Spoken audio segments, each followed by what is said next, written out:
Welcome to Bennett's Bike Social. Welcome to Morocco. We are out in the middle of the desert testing this, Ducati's new DesertX Rally.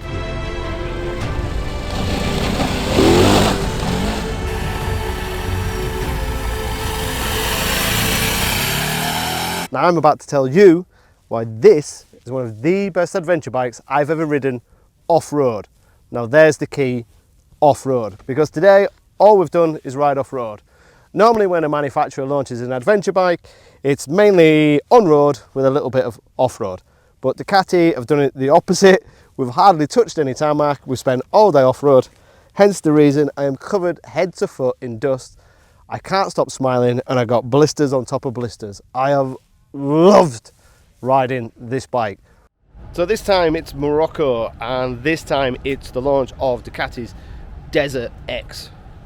But this is the rally version. This is the big hyped up, jack it up on steroids, give it loads of suspension travel and give it loads of ground clearance. Hence the reason we've got 2 days here in Morocco to hit some dunes, to hit some sand, and about 90% of this ride is going to be off-road. So what Ducati have essentially done is taken the DesertX and just beefed it up. So we've got bigger forks that are 2mm thicker, we've got more travel, 20mm on the front, 20mm on the rear, we've got way more ground clearance, we've got a bit of cosmetics tweaks, the front mudguard's got higher, so we've got more clearance for mud and gravel. It's basically what they've learned in competition with the DesertX, taken what they've learned there and beefed it up. The engine is exactly the same as it was before, which is around 110 horsepower if I remember rightly, and the price is around 19,000 in the UK. We've got a few little extras on this bike, a little bit more crash protection, but apart from that it's near enough standard, and we've got 2 days here in Morocco, which is gonna be. We're out with Ducati. We've done a decent ride already. This is the new DesertX Rally. Lighter wheels to compensate for the extra weight of the forks.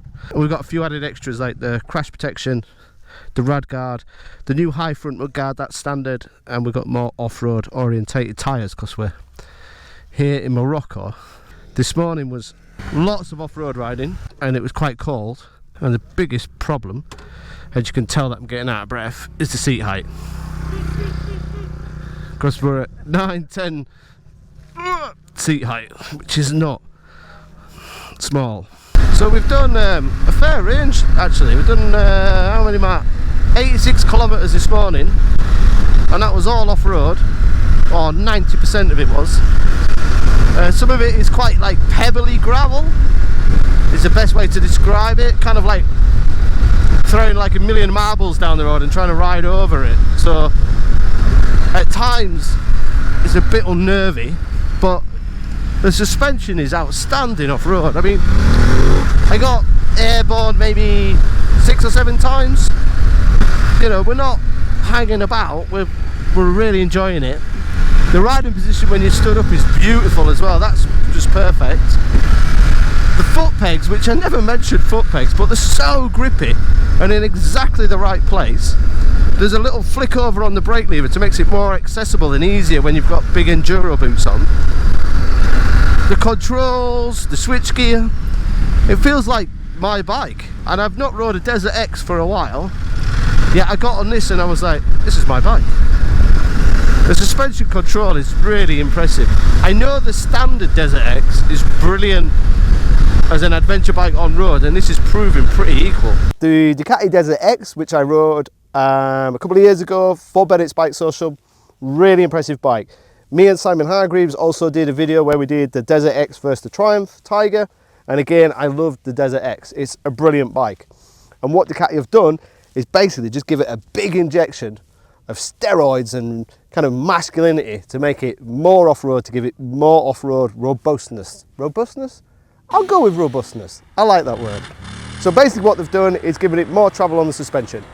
So you've got KYB closed cartridge forks, which are very trick and very expensive, about €4,500 if you wanted to buy them off the shelf, with 20mm more travel.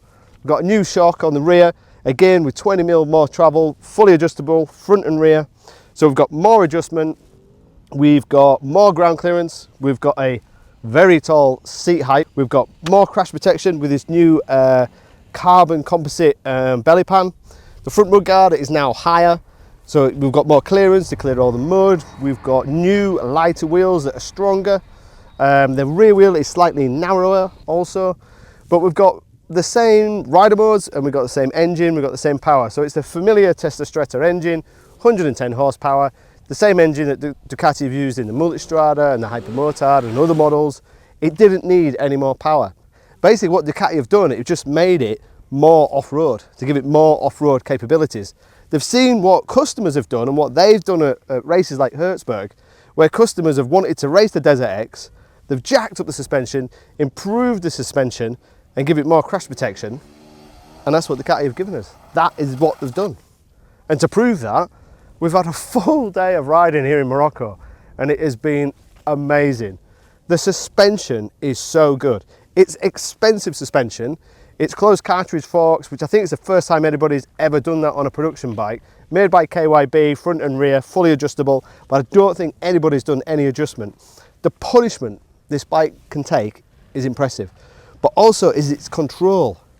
It just takes everything and it allows you to ride with more confidence and a little bit more speed. Even when you jump the bike and you deliberately close the throttle, the bike doesn't flick out on the rebound. The rebound is lovely controlled. When you land it, it doesn't sound like you're dropping 20 spanners from the top of an apartment building.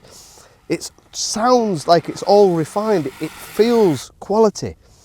When I got it on this morning, I was in road mode and I wanted to go to touring, and then I wanted to go to urban, and then I wanted to try rally. And all these modes are simple and easy to do on the fly.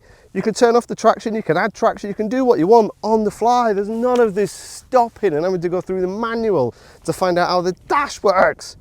It's quite simple. You go from enduro to rally and back to road on the fly, just close the throttle. Now obviously today we've been riding mainly off-road, so we've got two off-road modes, which is the rally and enduro. When you're in rally, you have full power. When you're in enduro, you've got 75 horsepower. And obviously the rider aids change dependent on the mode. Now what's also interesting is that these rider aids are lean sensitive, which is pretty unique for off-road rider aids. So the ABS is lean sensitive, the traction control is lean sensitive, and it's catered for off-road riding. So when you're in the full rally mode and the traction is down to 1, it's been designed to work with off-road bias tyres. It's different TC to the DesertX. It's been designed to work with this suspension and these off-road tyres. It's been designed to work off-road. So it's like 26 degrees now. Just out in the, well yeah, desert. We've got dunes over there. Got all these cool tracks. This is, I've rode similar around here before in Morocco, and it is just epic. There's just so much space. The Ducati is holding up so well. We've just been doing, whether it comes out on video, some jumps for pictures, and fairly sizable jumps. And when it lands, there's no like bagging and clattering, it just takes it. This is middle of nowhere, big dunes in Africa, lots of dust. But truly amazing. Woo! Oh, look at this.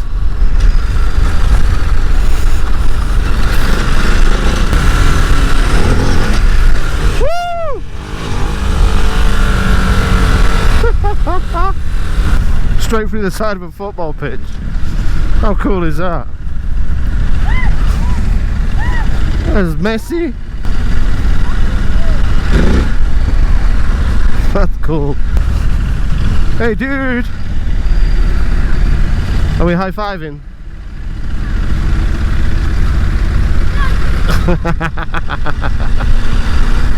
Hey, 5 Chrome!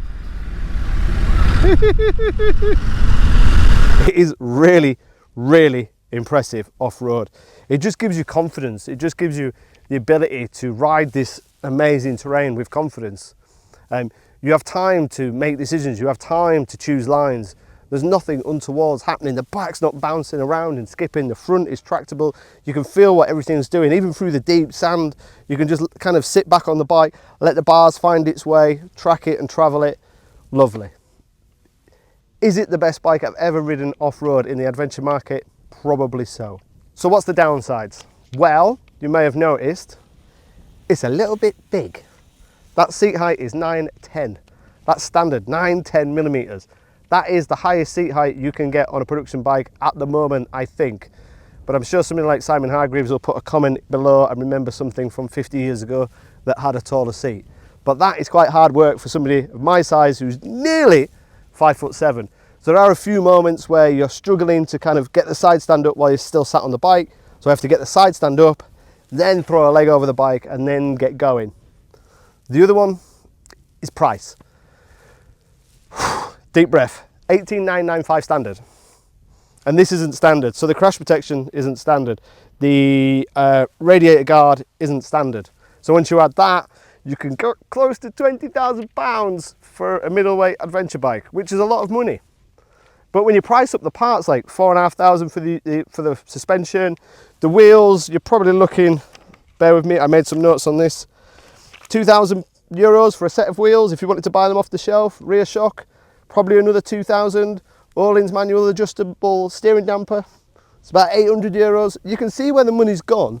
Ducati haven't just gone, we've won World Superbikes, we've won MotoGP, we're famous for producing beautiful bikes, so we'll give it a massive price tag.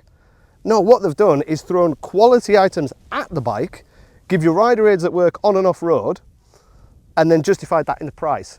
So it is expensive, but you can see where they've spent the money. So just getting ready for day 2. Had a camping experience last night. It was all right. We had like a sandstorm came through at 4 o'clock this morning, so it was, yeah, in a tent in heavy wind is hard going. You can see the rain coming in over there. So this morning you could see just snow on top of the mountains. You can't quite see it now. Bikes, standard, same again, same tyres, same bike as yesterday. They're giving it a bit of clean and throwing some fuel in it. I guess this is what you want if you come to Africa.